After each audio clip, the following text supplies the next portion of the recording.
Well, thank you very much, Carla, and I can see from the reporting that we had back earlier that you've been doing a lot of work today. I'm not going to even try to attempt to outdo John Madigan, because obviously the passion that he showed here really typifies what a lot of us feel about this issue, particularly the issue of parental alienation.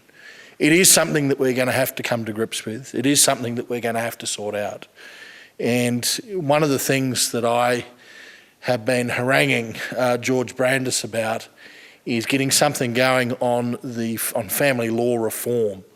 And I know Dennis, even before, but since with personal experience, as he's outlined here today, knows just as well as anyone that this is needed. And I'm very grateful that there's Labor Party colleagues from the Senate that are here too, expressing their concern about this.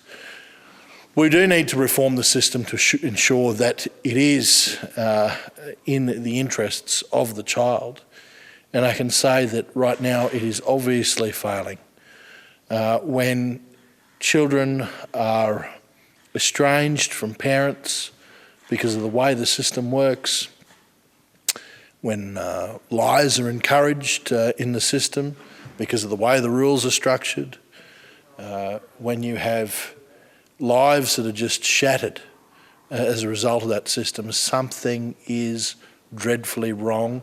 We need to look at it, pull it down if it's that wrong, and start again. And I think a good place to start is perhaps with this ePlan. Again, I want to see a lot more detail, and obviously that's going to come out of whatever research is done. So I'm very happy to lend my support to that, and it's something that Dennis and I and others might have a discussion about and push with the government. But we need to go further than that. There are some quick fixes that we could get in there right now, looking at that perjury situation and looking at a range of other measures that just simply aren't working within the family law system, and that could be done next week if the legislation was drafted and we had support of all sides of politics on that.